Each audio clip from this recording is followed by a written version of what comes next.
Hello and welcome to Mississippi Insight. I'm Byron Brown. Thank you for joining us. This week, Congressman Michael Guest offers his closing arguments in his re-election campaign in Mississippi's 3rd District. We'll bring you his comments to reporters on inflation, abortion, and reaching across the aisle in post-election Washington. Also, billions of dollars have been spent in midterm political advertising this cycle. We'll hear from an expert on such ads and why negative ads often have a bigger impact than positive ones. That and more this Sunday on Mississippi Insight. You'll recall 2 weeks ago on this program, we spoke at length with Democratic congressional candidate Shawaski Young. You can find that interview at our website, WJTV.com. We hoped at that time that we could schedule another one-on-one interview, this time with the man Young wants to replace, Congressman Michael Guest. But the 3rd District Republicans cited scheduling issues. Instead, Guest invited reporters to a campaign barbecue last week in Rankin County. We're about to play the entire press gaggle with Guest, starting with a question from 12 News' Richard Lake. Inflation has been a big issue for a lot of people here. What economic policies would a GOP-controlled House, realistically be able to push through, specifically to curb inflation? You're exactly right. As we're traveling throughout the district, one of the things that we hear more than anything is the economy, inflation. And I think what the Republican-controlled majority can do is first that we can push the administration to bring down gas and energy costs. We can do that by opening up drilling in the Gulf, opening up drilling on some of our federal lands. We can push for some to make sure that we are removing some of the regulations that serve as impediments. Another thing that we can do is we can curb some of the reckless spending that we've seen come out of Washington, D.C. Democrats, by their vote alone, passed almost $3 trillion in additional spending over the last 2 years. That added to an overheated economy has driven up inflation. The other thing we want to do as it relates to the economy is we want to try to bring jobs back to the United States from overseas, and we want to restore confidence in our financial markets. So those will be some of the very first things that we will begin doing day one if the American public entrusts us with the majority in Congress. Richard asked about inflation. The other issue that in the national conversations are about, obviously at a different point as where we were before, but with abortion and maintaining what is now in place in this post-Roe world, how much has that been a part of the conversation with voters? That really, in Mississippi, as I'm traveling, is not something that we're hearing a lot of. We're hearing first about the economy and inflation. We're hearing about crime and the rise in violent crime. We're hearing about immigration. And so if anything, abortion is going to be a 5th or 6th issue that people are bringing up. I think people in Mississippi as a whole are generally still excited about Dobbs v. Jackson, excited that after 50 years, Mississippi led the way in overturning Roe v. Wade. We were a part of that. We were there at the Capitol as that case was on the steps of the United States Supreme Court as that case was being argued. We led the amicus brief on behalf of members of Congress, and we see now that the abortion issue has been returned to the states, and then the states can set those protections on the life of the unborn. And so while that is an issue that may register very highly in other parts of the country, it's not something that I've seen a lot of people talk about when I'm on the campaign trail in Mississippi. Just a quick follow-up in that vein before we go to the next one. Is it important to maintain or to get Republican control to maintain what stands and not have Democrats try to change things? I think most definitely. We saw in the House a bill was introduced and it passed the House by Democrat votes. It was not taking up in the Senate, but it would have legalized abortion up to the point of birth. It set no guardrails at all on abortion. It would have provided for taxpayer funding abortion, something that is prohibited right now. So I think it is very important to elect a conservative Congress so that we can protect the gains that we've recently seen by Dobbs v. Jackson overturning Roe v. Wade. Do you feel like Young is putting up a race against you, and how are you feeling about your campaign? We're working extremely hard. We're taking nothing for granted. We're going to campaign until 7 o'clock Tuesday night when the polls close. We're traveling throughout the district. This week we've been to Neshoba County, Clark County, Jones County, Jasper County, and then we're being spread across the Jackson metro area, Hines, Madison, and Rankin. We're doing things such as going door to door, direct mail, radio, TV. We're trying to reach people every way that we can. And we're wanting also to make sure that we are reminding people that there's an election on Tuesday, November the 8th, and encourage people to go vote. We saw in the primary there was an extremely low voter turnout. We know that in many counties, the only race on the ballot may be a congressional race. Now, there may be a few others that have school board races or in some cases judicial races, but in many of the counties I've visited, there's no other race on the ballot. So it's important for us to continue to work hard, continue to run through the tape, and encourage people to please go to the polls on Tuesday, November the 8th. Back on abortion for a minute, you've mentioned to 12 News that you believe that abortion rights should be left up to the states to decide. Would you support a federal abortion ban if your colleague brought the bill to the floor? You know, I'd have to look at. I do believe that there's a place for federal guardrails. I don't believe that we should allow abortion on demand, which is what we've seen in some states. I believe at this point that it is a huge win for the pro-life caucus, the fact that we were able to overturn Roe v. Wade and return that to the states. But I do believe that there would be a federal role to serve to put some sort of guardrails on a national level on abortion. And so those would be things that I hope that this caucus, Republican caucus, will look at, and we'll see if we get legislation that we can agree on in both the House and the Senate, with the possibility of maybe sending that to the president's desk. Right, but as far as a total abortion ban, I know there's been talks among many Republican lawmakers in Washington saying about that. Would you support a total federal abortion ban? Well, I would support a total ban with any federal dollars like we have now. Now, you know, whether or not having an abortion with certain reasonable restrictions, and I've talked about it before, about health of the mother, talking about things in addition to that, rape and incest. I think those should be considered as potential exceptions. And if those exceptions are in the legislation, then we would clearly look at supporting that. Tell me about what your elevator pitch is. At this point, we're going to assume that most people in the district know who you are since you've been serving in this role. But if you knock on someone's door and they say, hey, I'm new here, I don't know you and I don't know what your platform is, what's that kind of elevator pitch for? You know, what I'm going to do is I'm going to tell them that I think there's a clear contrast between myself and my opponent. We stand for the fact that we are pro-life, we're pro-Second Amendment, and that we are in favor of limited government and extending the Trump tax cuts. My opponent has publicly said that he's pro-abortion, he's pro-gun control, and that he's in favor of raising taxes. And so those are going to be the things I think that distinguish myself very fundamentally from our opponent. I'm going to tell the people of Mississippi that if they allow me to return to Washington, that we will continue to fight for Mississippi and our conservative values. So what is your campaign doing right now to ensure safety coming up on this election? As far as here in Mississippi, we have no concerns about the election here in Mississippi.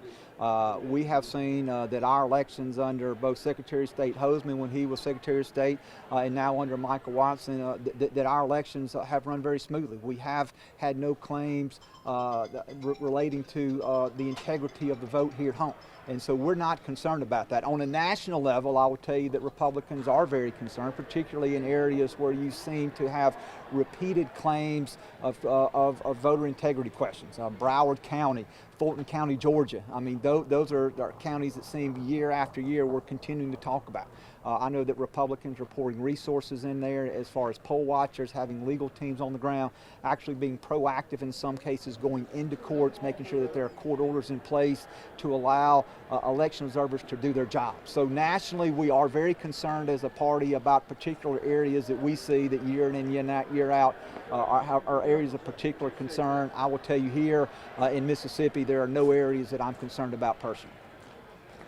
You mentioned rising crime being an issue on voters' minds. What would be your pitch to them, to combat that rising crime across country in your district? Well, what I would say is if Republicans retake the majority, you're going to see a party that supports law enforcement, particularly myself. I'm a former prosecutor. Had the opportunity to serve the people of Madison and Rankin County in the DA's office for almost 25 years. Trent Kelly, also a former prosecutor. Most likely fourth candidate, the winner is going to be Mike Ezell, a former sheriff. So I believe that Mississippi will have the most pro-prosecution delegation of anyone. We're going to continue to make sure that we're putting the proper resources and the proper oversight on the border. We've seen the continual flow of illegal immigrants coming across the border, a number that under President Biden is now over 3.5 million. Since he's been in office, more people have crossed the U.S.-Mexican border than the entire state of Mississippi. Along with that, we've seen the growing rise of drug overdoses. 18 to 24-year-olds in the United States, the leading cause of death right now is drug overdose. Much of that attributed to fentanyl, 95% of that coming across our porous southwest border. So we will look at making sure that we can pour resources into the border, that we can support law enforcement. Something, legislation that I've personally authored that I hope we will be able to pass next Congress is body cam grants for smaller departments. We have seen in the past that body cams are successful ways in which law enforcement captures their interaction with the public. It protects law enforcement from wrongful claims that they've been abusive, but it also protects the citizen in the 1/100th of a case where a law enforcement officer may be combative toward that citizen. In many of the cases, the grants that Congress put out were for big departments. They were eaten up by places like Los Angeles, Atlanta, Chicago. We need our small 2, 3, 4, 5-man departments to have that same access. So that is something that we're going to push. I believe it increases transparency and is something that I hope that we're able to address next Congress. You mentioned a bunch of goals if the Republicans do take the House. What do you think is reasonably doable with the Democrats still in the White House? Well, and a lot of that depends on this president. President Biden ran on bipartisanship. He ran as someone who was going to be governing from the center, someone who is going to be a moderate. I don't think the first 2 years of his administration that he's governed from that centrist position. But my hope is that as he's looking toward building a legacy, leaving a legacy, what he may leave behind, that he will move to the center. We saw when Bill Clinton was president, and then we had the contract with America and Newt Gingrich became speaker. We saw a Republican Congress be able to work with a Democrat president and get things done such as welfare reform and a balanced budget. I'm hopeful that that's what we see, but I think a lot of that will depend upon this president. Does this president move to the center? Does he embrace that bipartisanship that he ran on 2 years ago, or does he, from the administration side, continue to govern more from the left? Is there anything you and your Republican colleagues maybe could do more, less, anything more that y'all could do to maybe work across the aisle a little more to try to get some things passed? Yeah, I mean, I think when we look at these crucial issues, I think there's going to have to be a dialogue. Even if Republicans retake the Senate, we're not going to have a 60-vote filibuster majority. So there's going to have to be work. There's going to have to be work with the administration. I think nobody wants to see gridlock for the next 2 years. The American public sends their representatives, send their senators to Congress to try to get things done to better our country. And just as my favorite president, Ronald Reagan, was an eternal optimist when it came to America, I'm optimistic that even with the Republican Congress and a Democratic White House, divided government, that we're going to be able to do things for the American public.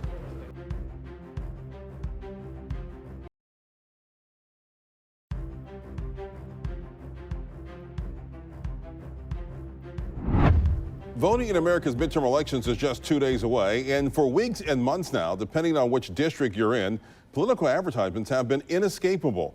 We want to take a moment to consider what voters should know about political ads as they make decisions about how to vote.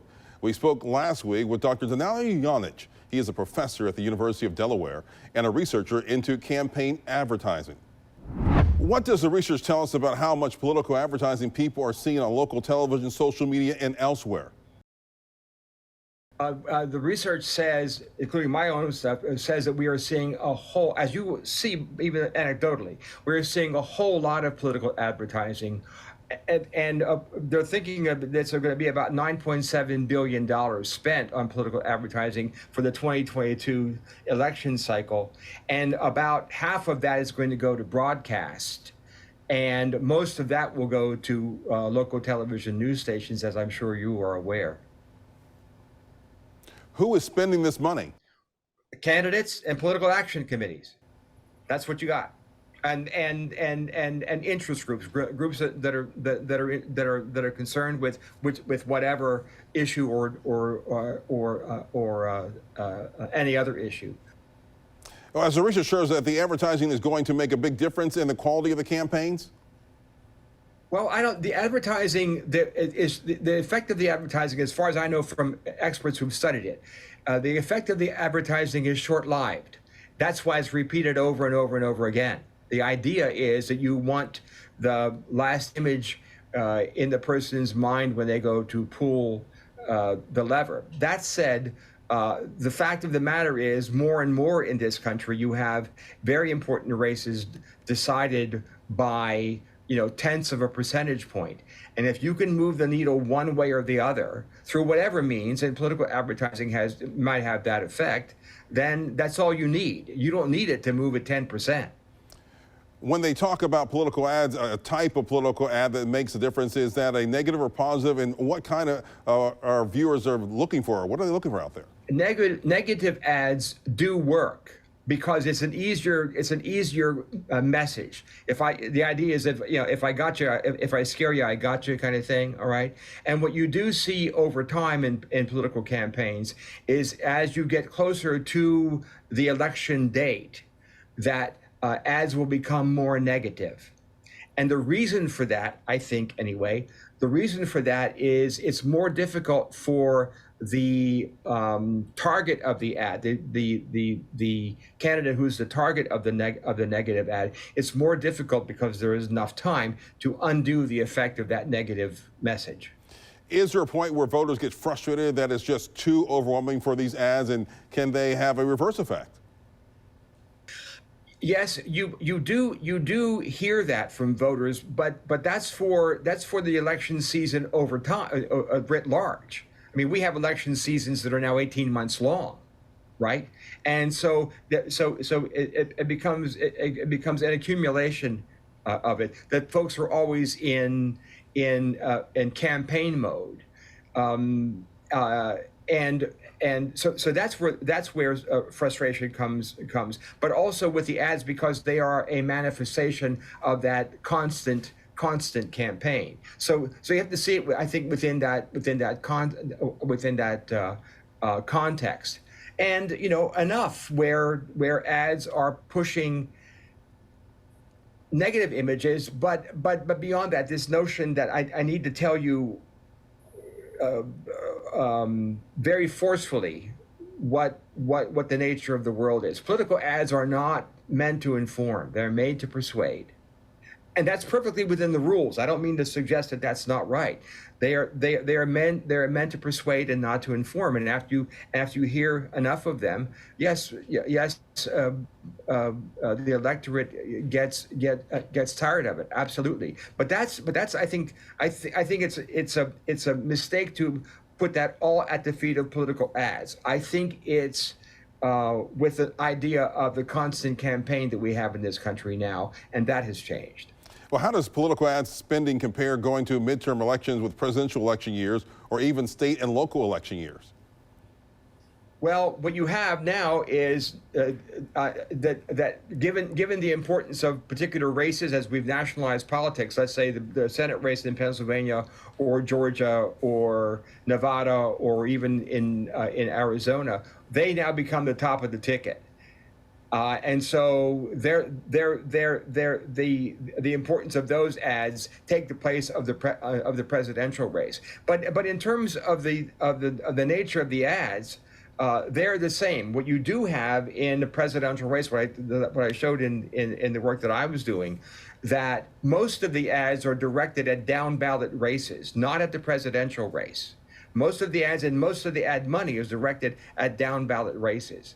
And you're right that we come now to very important races, state races for secretaries of state, right? Those races would never have been covered by national politics, by national reporters before. But given the nature of the questions of elections, now they become stories for national reporters. Those are not very often looked as important races, but now they are. How is political advertising regulated compared to other types of advertising? It is not regulated. It's only regulated in the sense about equal access, and that political advertisers, meaning candidates, get what's called the lowest unit charge. Your salespeople would know all about that. But the content is not regulated. And that's different from the regulation of commercial ads. There are some people who would argue that what is said in political ads could never be said in a commercial ad. That the things that are clearly not true, you could not say in a commercial ad, but you can say in a political ad, and the argument is its purpose is to persuade. What Channel 12 would do, or any other station would do, is you say, okay, I have this political ad that says this reality, and I'll get another political ad from the opponent that says the opposite reality. And the argument is that somewhere in between is what really is the case. That's not the case, but that's the argument.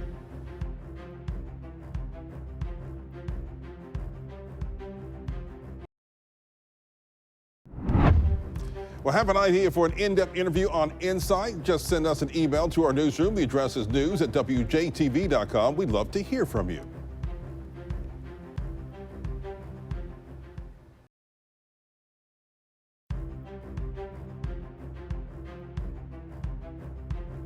Big thanks to Dr. Danilo Yanich for joining us this week. We'll be back next weekend with more of the political and current affairs coverage that you demand. I'm Byron Brown from all of us here at 12 News. Make it a great weekend.